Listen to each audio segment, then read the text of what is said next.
Bwana Spika, kwa niaba yangu binafsi na watu wa Taita Taveta na Pwani yote kwa jumla, hata mimi naungana na wenzangu kuleta rambirambi zangu kwa familia ya Mheshimiwa Kulo na watu wa Banisa na Mandera yote mzima.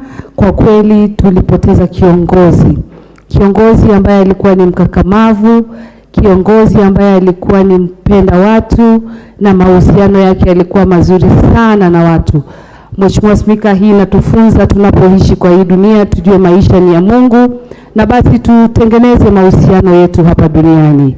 Vile vile nachukua fursa hii Bwana Spika kutoa rambirambi zangu kwa watu wa Kishushe pale Taita Taveta, ambapo siku ya leo pia walikuwa wanapumzisha watu 4 ambao walifariki kupitia mafuriko ambao yametokana na mvua zilizonyesha hivi juzi. Pole zangu kwa watu wa Kishushe, watu wa Mwatate. Asante sana Spika kwa kunipatia fursa hii. Asante. Mandera South.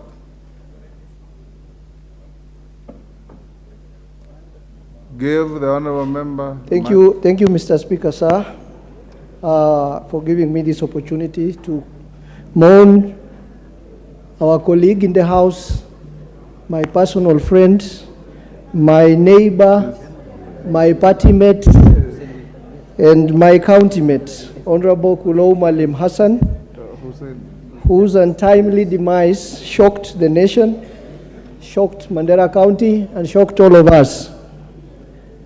Mr. Speaker, sir, I must take this opportunity to thank you, the Speaker, and the leadership of the House for the support you offered to the family of our departed colleague when his untimely demise was announced. Honorable Kulo was a very humble man, and it took him 25 years struggle to become an MP for the first time. He had tried for 25 years, and then he got lucky in 2017 through the EFP party, and then he was elected for the second time last election on 9th August 2022. Honorable Kulo was immensely loved by his constituents. He was a humble man who loved to walk on foot, whether it is in the CBD or whether he was going to the mosque. He always loved to walk on foot. He had a bodyguard, but you rarely saw him accompanied by his bodyguard. And on behalf of myself, my family, and Mandera South constituency, I'll take this opportunity to send my condolences to the family of our departed colleague, the people of Banisa, and the people of Mandera County in general. Mheshimiwa Kulo, one thing that many people don't know, he died in the month of Ramadan. And in our Muslim faith, when you get the honor of passing away in the month of Ramadan, you are given the highest rank in Jannah, that is in paradise. And Mheshimiwa Kulo has struggled with the last 3 Ramadans. In 2021, when we were fasting, Mheshimiwa Kulo got COVID-19 and he was in the emergency. He didn't fast. He fasted in 2022, and this was his 3rd Ramadan, and he fasted for only 1 day, and then the Almighty took him away. So we wish him all the best in Jannah, and we wish his family all the best, and we wish them to have patience and perseverance. Thank you, Mr. Speaker. Last, Mheshimiwa Hussein from... Thank you, Mr. Speaker. The death of Honorable Kulo Malim Hassan came as a shocker to the members of Parliament from Mandera and the entire Northern Kenya and the pastoralist parliamentary group and the entire Parliament of the Republic of Kenya. I remember we traveled from Wilson Airport just 3 days ago, 3 days before his death, to Mandera to launch Health Task Force. He came back, and the next day he was knocked by a border. one thing we know about Kulo Maalim Hassan is that Kulo was a devout Muslim. He was a prayerful person. He is someone who never missed the congregation prayers in the mosque. He is one person who is respected by the community and the entire Muslim community. We really miss Kulo, the members of parliament from Mandera. I was personally in Mandera. I remained back when my friends left, only to hear the demise of my friend. We want Kenyan parliament and the entire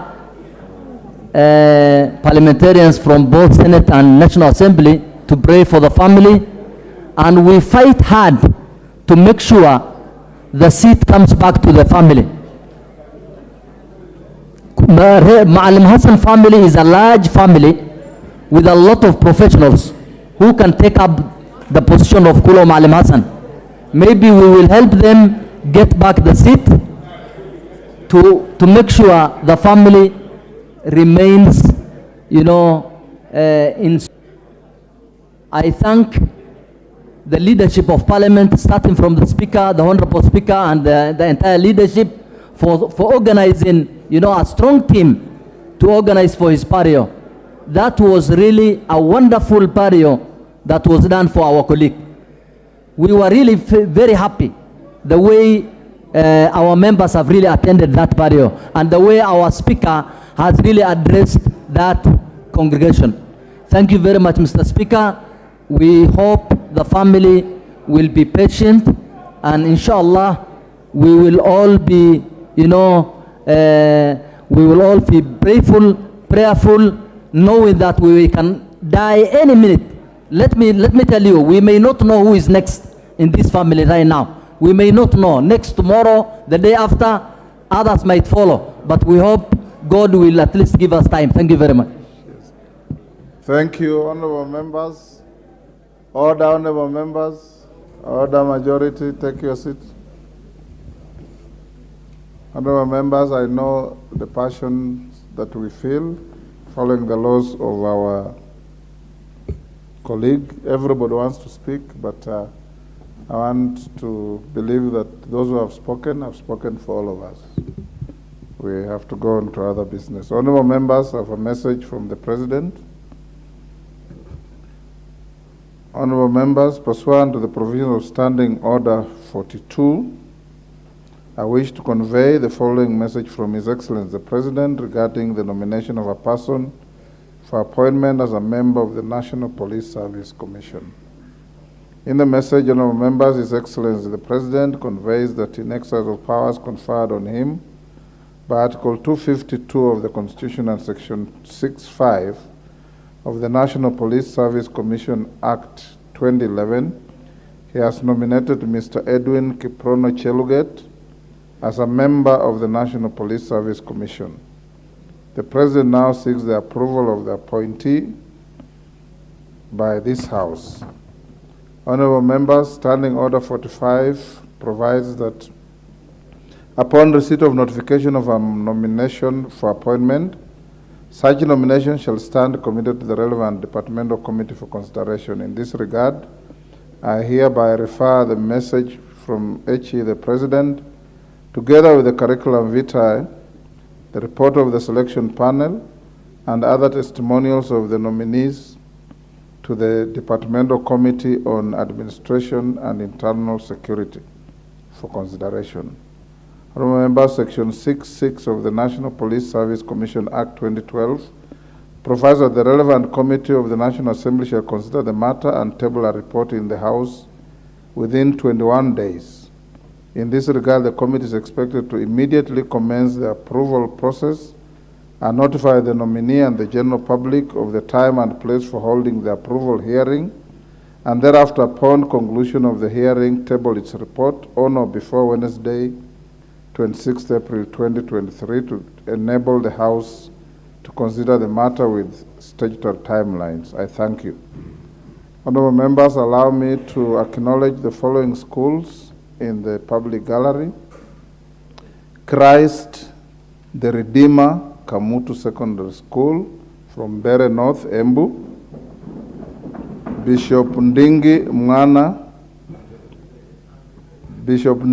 Mwala Secondary School from Mwala, Machakos. Aria Primary School, Starehe, Nairobi.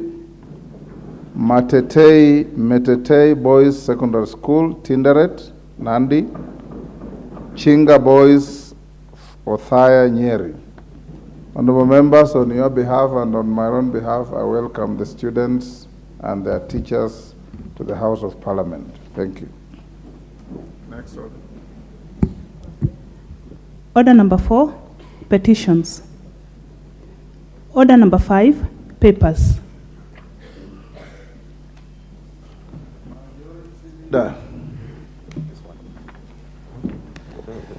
Thank you very much, Honorable Speaker. Honorable Speaker, I beg to lay the following papers on the table of the House today, Tuesday, April 11th, 2023. 1. Legal notice number 38 of 2023 relating to the climate change, public participation and access to climate change information regulations 2023 and the explanatory memorandum from the Minister of Environment, Climate Change and Forestry. 2. Proposed changes on the notification process of agreements for elimination of double taxation. 3.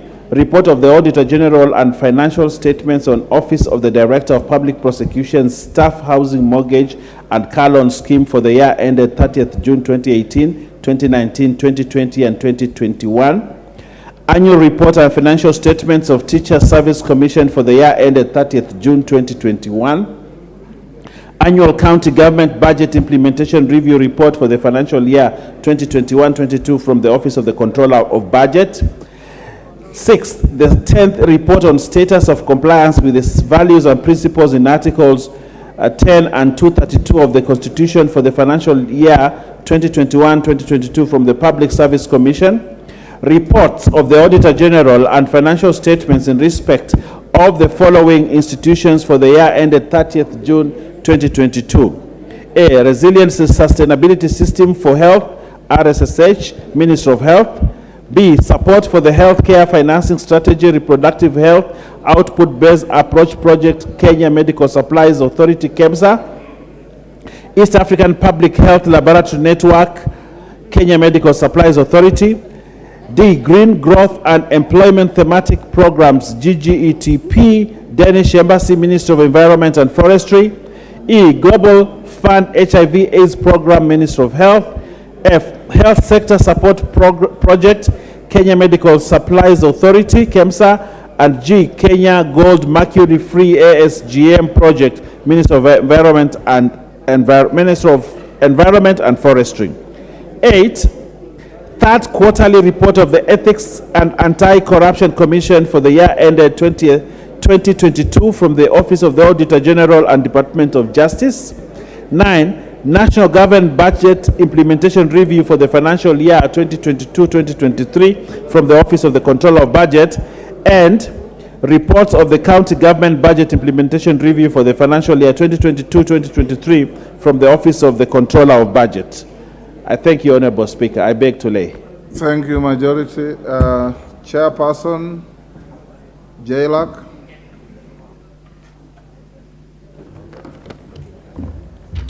Thank you, Honorable Speaker.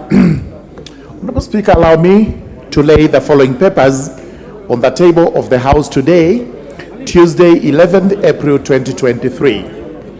The report of the Departmental Committee on Justice and Legal Affairs on the consideration of the Statute Law Miscellaneous Amendment Bill, National Assembly Bill number 60 of 2022, together with the compendium of reports of 16 departmental committees on the consideration of the bill, namely 1. Finance and National Planning, 2. Administration and Internal Affairs, number 3. Transport and Infrastructure, number 4. Education, number 5. Lands, number 6. Trade, Industry and Cooperatives, number 7. Health, number 8. Labor, number 9. Housing and Public Works, number 10. Sports and Culture, number 11. Tourism and Wildlife, number 12. Social Protection, number 13. Defense, Intelligence and Foreign Relations.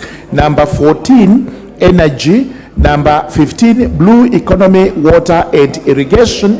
And number 16, Agriculture and Livestock. Thank you, Mr. Speaker. I beg to lay. Thank you, Honorable Murugara. Vice Chair, Committee on Social Protection.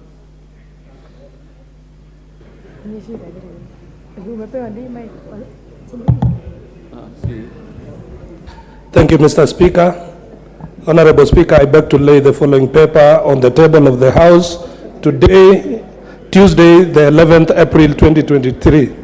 Report of the Departmental Committee on Social Protection on its vetting of a nominee for appointment as member of the National Gender and Equality Commission. Mr. Speaker, I beg to lay. Thank you. Next order.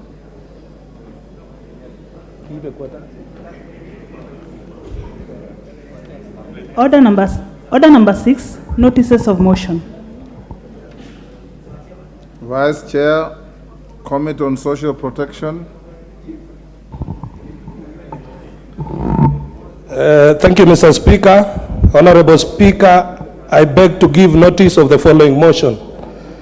That taking into consideration the findings of the Departmental Committee on Social Protection in its report on the vetting of a nominee for the appointment as a member of the National Gender and Equality Commission laid on the table of the House on Tuesday, 11th April 2023, and pursuant to the provisions of Article 252 of the Constitution, Section 11(7) of the National Gender and Equality Commission Act 2011 and Section 8(1) of the Public Appointments Parliamentary Approval Act 2011, this House approves the appointment of Dr. Margaret Karungaru as a member of the National Gender and Equality Commission. I thank you, Mr. Speaker. Thank you, Honorable Member. Honorable members, on the request of the Minority Leader, the Speaker has allowed him to move a motion of adjournment to discuss a matter he says is of national importance, and that is the deteriorating state of the economy and the developing financial crisis. I call him to move his motion. Thank you very much, Mr. Speaker. Yes, Honorable Speaker, pursuant to Standing Order number 33(1), I rise to seek leave for adjournment of the House in order to discuss a definite matter of urgent national importance regarding the deteriorating state of the economy and the developing financial crisis facing the country.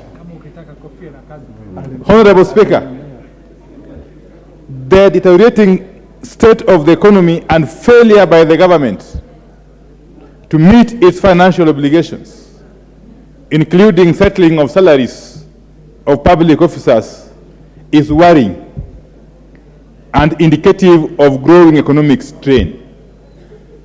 According to official records of the National Treasury, the economy is facing a myriad of challenges, including the dwindling national revenue collection, as evidenced by the current revenue shortfall of Kenya shillings 900 billion. Additionally, there are serious indications of waning trust in government securities, with official data from the government indicating that as at February this year, the government managed to borrow only Kenya shillings 333 billion out of the intended Kenya shillings 1.04 trillion. Further, the results of the Central Bank of Kenya 10-year treasury bond dated 10th April this year indicate that the government only managed to get bids worth Kenya shillings 3.57 billion from a bid offer of Kenya shillings 20 billion, representing a paltry 17.85%. This has put pressure on government funding and is likely to lead to a shutdown of public services. Honorable Speaker, it is also notable that the government has stopped please note, it is also notable that the government has stopped spending on priority development projects and has also delayed in releasing funds to county governments, thereby stalling operations at the county level and, of course, frustrating devolution. Notably, only Kenya shillings 162.5 billion has been released to a few of the ministries, state departments, and agencies for development this financial year, while county governments are yet to receive the equitable share of their revenue for January to April this year.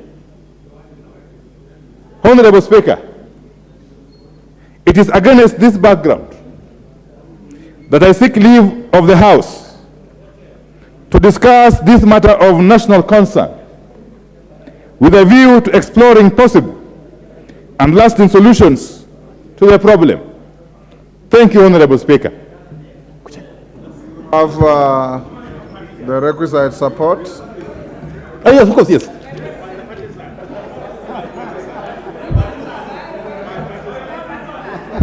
The support is not only I love the spirit, but overwhelming.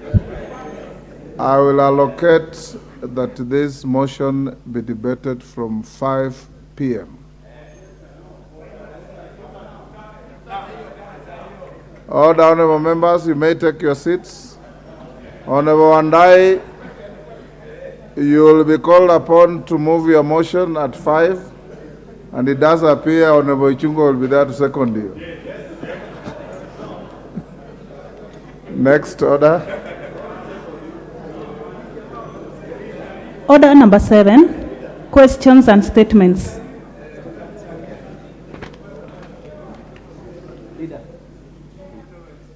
We have no.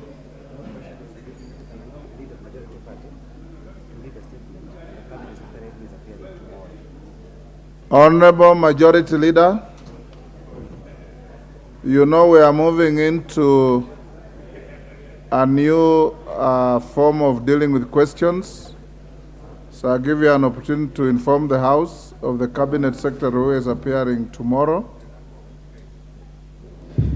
Thank you, Honorable Speaker, and my apologies. I was working to consult with the Honorable Atandi, who was protesting your assertion that I am available to second the minority leader. And I want to confirm, indeed, I am ready to second that motion. I was only If he was making any protest, it's totally out of order. he was protesting, but I told him I am not seconding on WhatsApp. Maybe on WhatsApp pages, you can look for someone else to second him. But for the leader of minority, I will second. Honorable Speaker, I wish to welcome all the members back to this from the short recess and trust that we are all rejuvenated for the next part of this session. Honorable Speaker, members will recall that on Thursday, 9th March 2023, the House adopted the report of the Procedure and House Rules Committee and passed amendments to the standing orders on the manner of processing questions. This cleared the way for Cabinet Secretaries to appear in the House, to respond to questions, and to provide reports to the House pursuant to the provisions of Articles 153(2) and 153(4)(b) of the Constitution. Honorable Speaker, I hereby wish to bring to the attention of the House that pursuant to Standing Order 42A(6)(b), the first Cabinet Secretary to appear in plenary on the afternoon sitting of Wednesday, 12th April 2023, that is tomorrow afternoon, will be Cabinet Secretary for Interior and National Administration, the Honorable Professor Kithure Kindiki. As shown in today's order paper, he will be responding to the following questions. 1, question 74 of 2023 by the Honorable Martha Wangari, MP, Gilgil constituency, on the shortage of birth registration materials, also known as B1 forms in the country. 2, question 105 of 2023 by the Honorable Abdul Haro, Mandera South constituency, on establishment of civil registration centers in every sub-county in the country. 3, question 106 of 2023 by the Honorable Joseph Gitari, MP, Kirinyaga Central, constituency on outstanding warrants of arrest from Kagumo Police Post against a certain individual.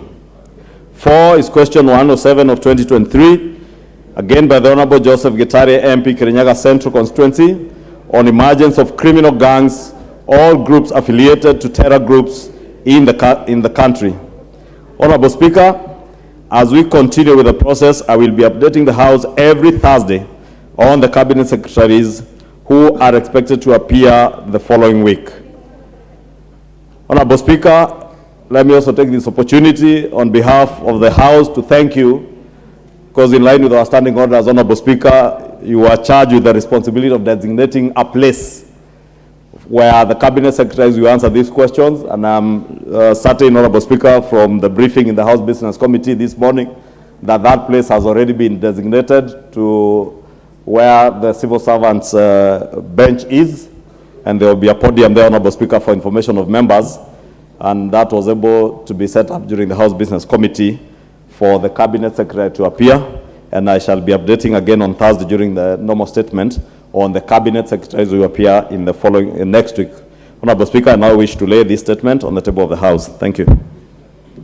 Thank you, Majority Leader. Honorable members, as I had communicated earlier, on every Wednesday we expect to deal with, and this is with the approval and sanction of the House Business Committee, an average of 9 questions on every Wednesday.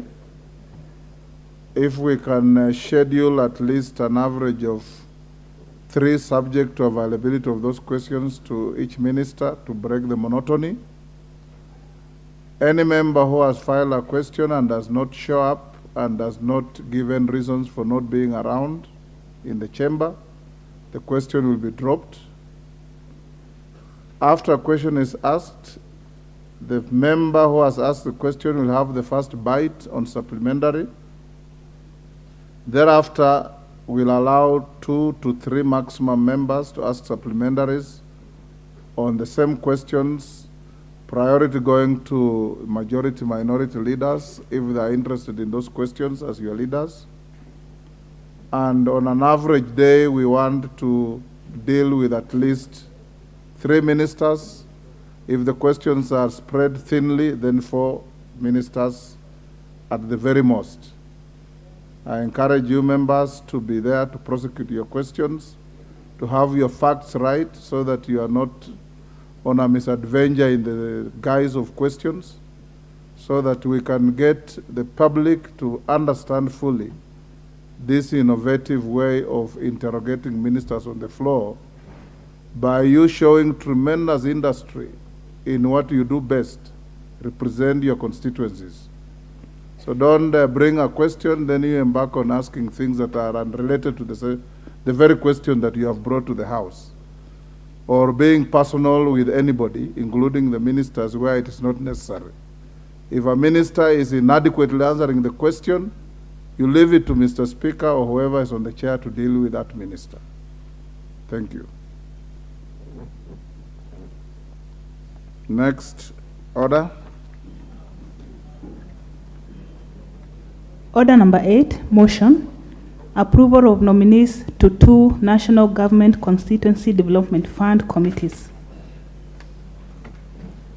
Musa Sirma, Chairman. Thank you, Mr. Speaker. Mr. Speaker, I beg to move that this House adopts the report of the National Government Constituency Development Fund on 2 constituencies committee laid on the table of the House on Tuesday, 21st March 2023, and pursuant to the provisions of Section 43(4) of the National Government Constituency Development Fund Act 2015 and paragraph 5, 2, and 10 of the National Government Constituencies Development Fund Regulations 2016, approves the list of nominees for appointment to the following 2 constituencies committee of the National Government Constituency Development Fund. The committees are as listed on the order paper of Samburu East constituency, Mr. Speaker, which is a replacement of the earlier to replace one member and the one for Kandara constituency. Mr. Speaker, this is only amending the list of Samburu, and for the Kandara constituency, Mr. Speaker, is because we have a new member who came in, Mr. Speaker, and he was not able to give within the timelines we had before, and therefore we would like to ask the House to approve these names so that they can be able to access the funds which are available now at the level of 57 million shillings per constituency. Mr. Speaker, we want to appreciate that despite the fact that our salaries were delayed, it didn't matter, but CDF, we were able to give you 12 million shillings more to be able to do your bursaries and start development projects within your constituencies. Also, the AIEs have been sent to the various constituencies today, and you will access this money as from tomorrow. Mr. Speaker, I beg to move, and I want to ask Honorable Tandaza to second. Honorable Tandaza. Give Honorable Tandaza the mic. There you are. Thank you, Honorable Speaker. Let me start by first congratulating the member for Kandara constituency for having been elected the area member of parliament for that constituency. Honorable Speaker, it's sad that for the people of Kandara, for the whole of this financial year, they have not been able to access the funds that have been allocated for them. If I were the area member of parliament, I don't know what I would have done with all the kids that will be asking for bursaries specifically for them to go to school. But up to today, it is now upon the House, and I beseech the House as I second this motion, that we approve the committee so that Mheshimiwa, the MP for Kandara, can be able to execute his mandate as it is required by law. Honorable Speaker, I stand to second.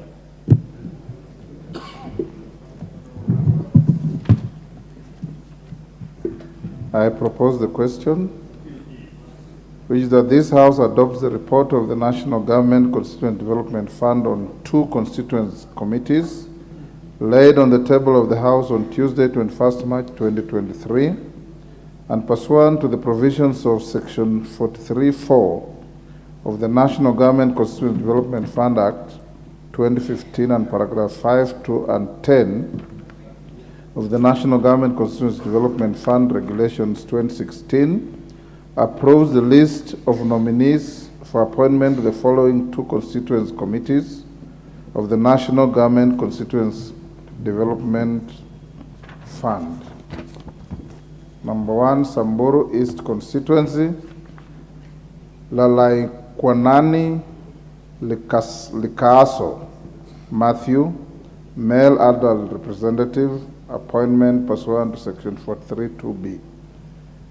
2, Kandara constituency, Timothy Ng'ang'a Ndung'u, male youth representative, pursuant to Section 43(2)(b). Samuel Kagwa Gichuru, male adult representative, appointment pursuant to Section 43(2)(b). Sarah Nyanjuki Kamandi, female youth rep, pursuant to Section 43(2)(c). Roslyn Nduta Gitau, female adult representative, pursuant to Section 43(2)(c). Anthony Mwangi Kiguru, representative of persons with disability, pursuant to 43(2)(d). Sami Mburu Chege, nominee of the constituency office, male, pursuant to 43(2)(e). And Esther Mudhoni Kinuthia, nominee of the constituency office, female, pursuant to Section 43(2)(e). We put the question? Yes. And I'll put the question which is that this House adopts the report of the National Government Constituent Development Fund on 2 constituency committees laid on the table of the House on Tuesday, 21st March 2023, and pursuant the provisions of Section 43(4) of the National Government Constituent Development Fund Act 2015 and paragraphs 5, 2, and 10 of the National Government Constituencies Development Fund Regulations 2016, approves the list of nominees for the appointment to the following 2 constituency committees of the National Government Constituency Development Fund. 1. Samburu East Constituency, Lalaiguanani Likaso Matthew, male adult representative appointed pursuant to Section 432B. 2. Kandara Constituency, Timothy Nganga, male youth representative, Section 432B. Order, Minority Leader. Order, you are disturbing the proceedings and is out of order to take phone calls on the floor. Samuel Kagwa Gishuru, male adult rep, Section 432B. Sarah Nyanjuki Kamadi, female youth rep, 432C. Roslyn Duta Kitau, female adult rep, 432C. Anthony Mwangi Kiguru, representative of persons with disability, 432D. Sami Mburu Chege, nominee of the constituency office, male, 432E. Esther Mudhoni Kinuthia, nominee of the constituency office, female, 432E. As members of that opinion say aye. Aye. Will those of the counter opinion say nay? The ayes have it. Order number 9, motion. Order on, hold on, clerk.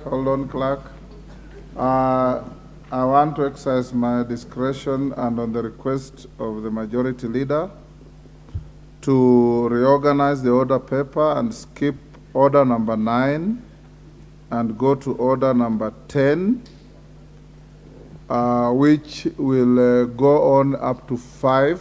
If you have finished, the question will be put. If not, it will be put aside to go to the motion of adjournment. If the motion of adjournment is finished before our rise, then we'll go back to whatever will be left of order number 10 before we go back to order number 9. So call order number 9, number 10, sorry.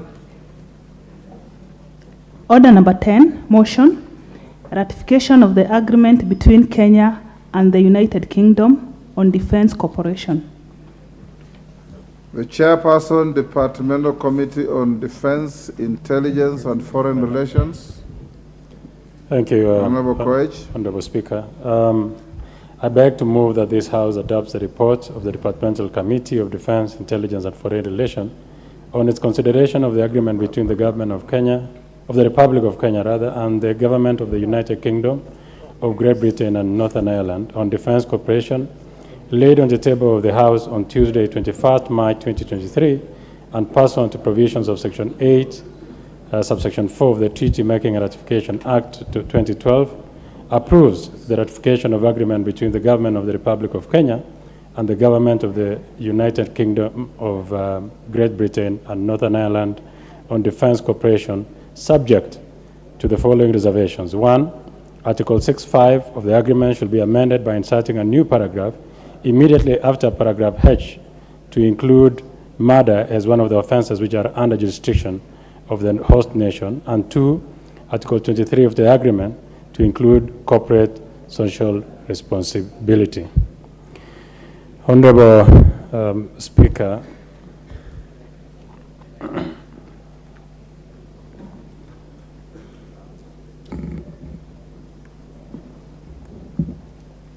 for the sake of time, I will skip some of my notes.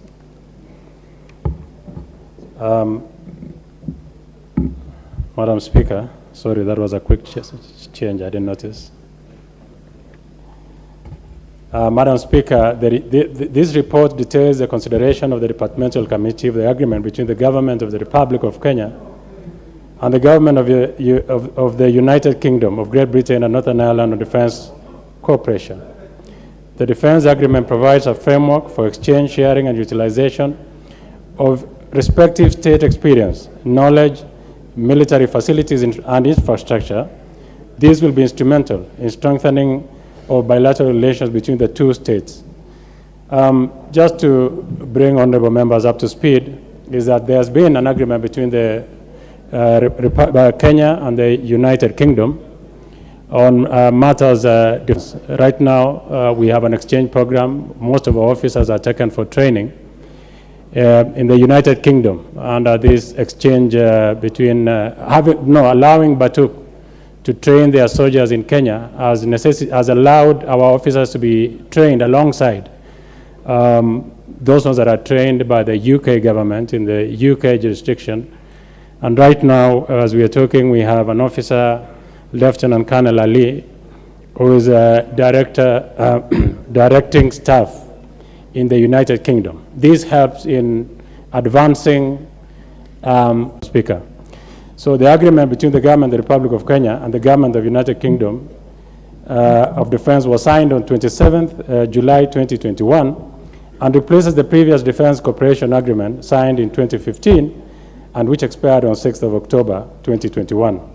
Through a letter dated 6 September 2021, the Cabinet Secretary for Defense, Dr. Monica Juma, submitted to the House for approval a copy of the agreement.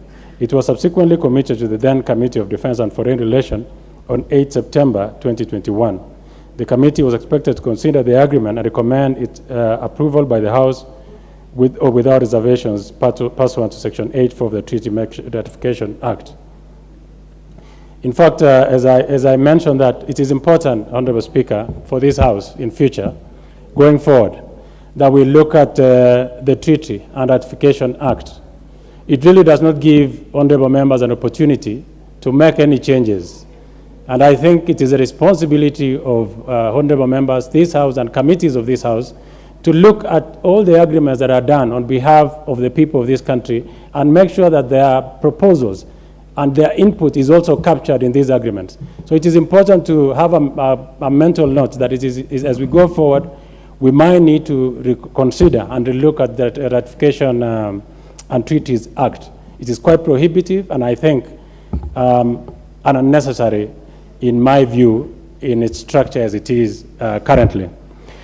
Honorable Speaker, when the Committee of Defense and Foreign Relations of the 12th Parliament was considering the agreement review of facilitating ratification of the county government, on facilitating ratification, the county government of Laikipia, where the British Army Training Unit, commonly known as Batuk, is based, submitted a memorandum raising serious concern on defense cooperation between Kenya and UK.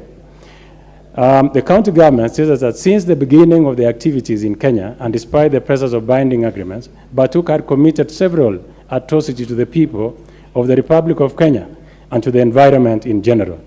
The county government of Laikipia cited the following example: Loldaiga Hills Conservancy fire incident, the murder of Agnes Wanjiru, allegedly by Batuk soldiers. Madam Speaker, this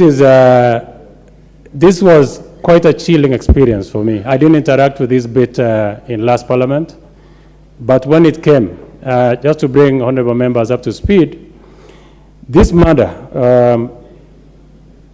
of Agnes Wanjiru is something that many of us will wish that it fades away. But we've decided as a committee that we must provide justice to this family. This is, Agnes Wanjiru is a 21-year-old lady who died brutally, and we believe was murdered by the British Army, and had a 5-year-old child at that time. The Kenyan government rushed on investigations. The UK, at the same time, the UK government and the UK Army did not want, they decided to brush this under the carpet, and we thought it was not just.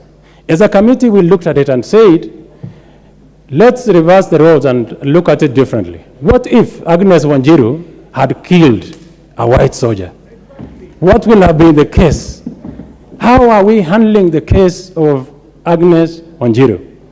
In my quest to deliver justice to this family and with the support of our committee, I have had several meetings, either in my personal capacity as the chair, privately and officially with the committee, to try to find out exactly what happened.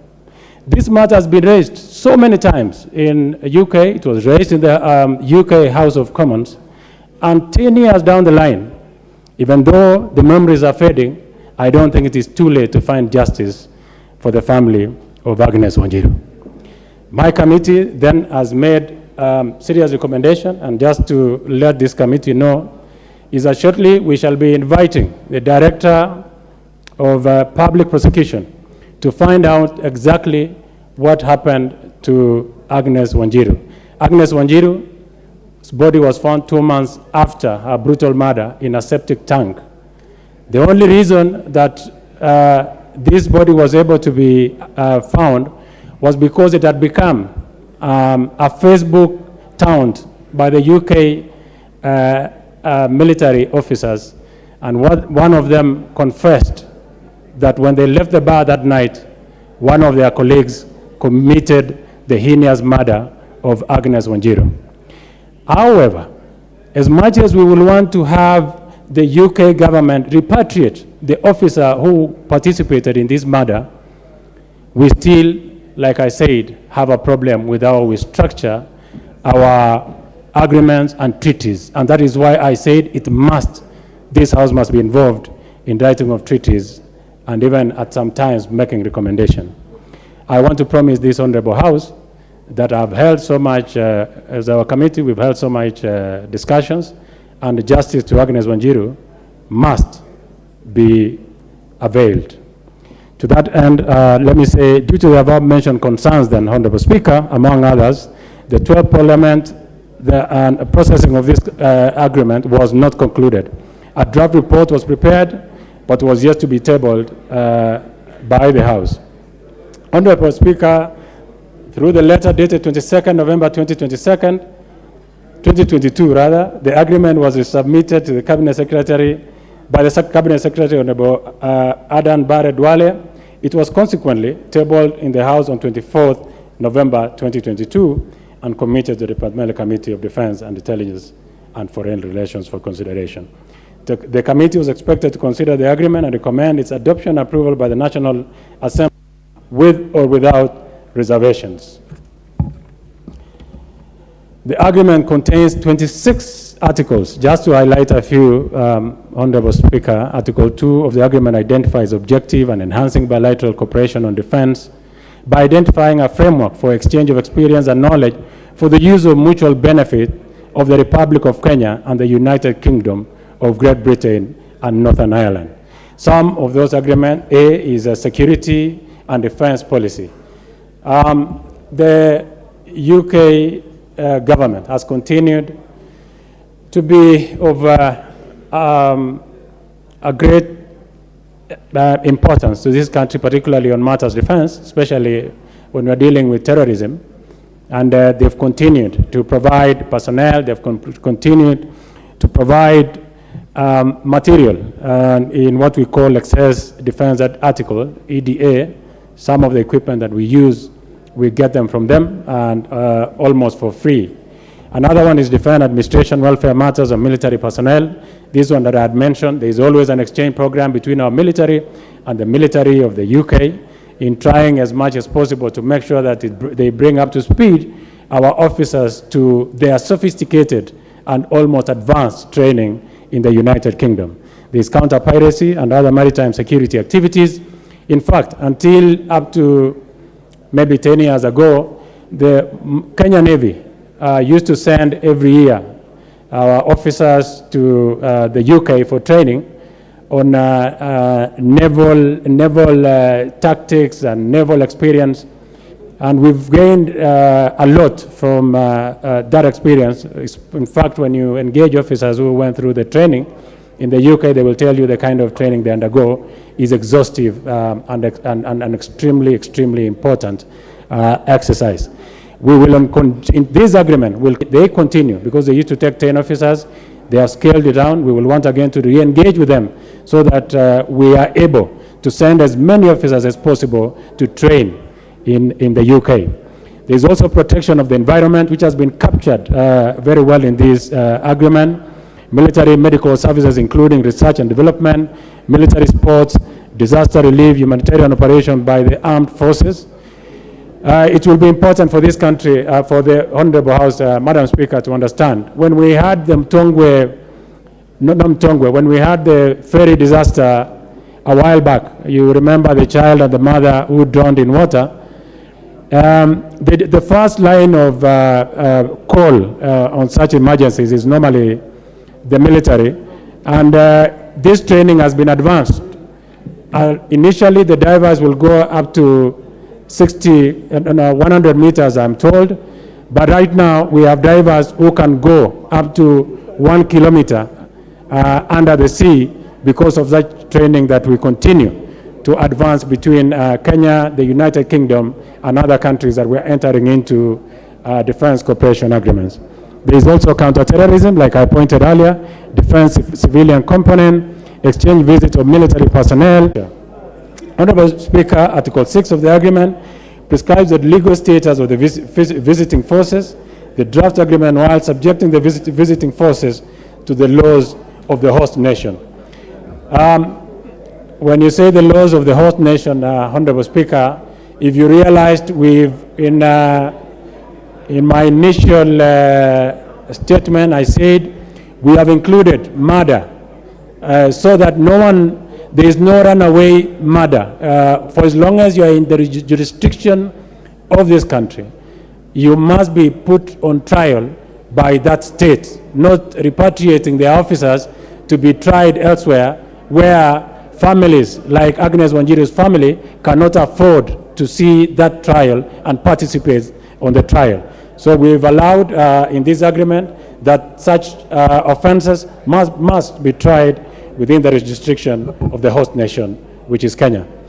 Honorable Speaker, Article 24 of the agreement establishes the Intergovernmental Liaison Committee comprising the representatives of the Republic of Kenya and the United Kingdom of Great Britain and the Northern Ireland to oversee the implementation of the agreement. The Intergovernmental Liaison Committee is also empowered to administer and implement the agreement and to settle all disputes and misunderstandings arising from the implementation of this agreement. Honorable Speaker, moving on in considering the agreement, the committee held a total of 11 sittings. The sittings were with the Ministry of Defense and other stakeholders. Pursuant to Article 118B of the Constitution on Public Participation and Section 83 of the Treaty Making and Ratification Act 2012, the committee placed advertisement on the 2 local dailies on 20th October 2021, calling for submission of memorandum on the subject matter, and by the close of the deadline, the committee had not received any memoranda for or against the ratification of the agreement. However, the committee received submissions of the county government of Laikipia on 31st March 2022, among others, enable knowledge, transfer, and capacity building, and sharing of information in an increasingly complex global environment. Having processed the agreement, the committee observed that the agreement adds to the already existing bi- and multilateral agreements with other state agencies. The country stood to benefit from the expertise held by the counterpart state. Honorable Speaker, the committee observed that training by Batuk had failed to adhere to Kenyan laws and obligations under international law with respect to preservation of the environment pursuant to Article 8 of the agreement. And this is largely because of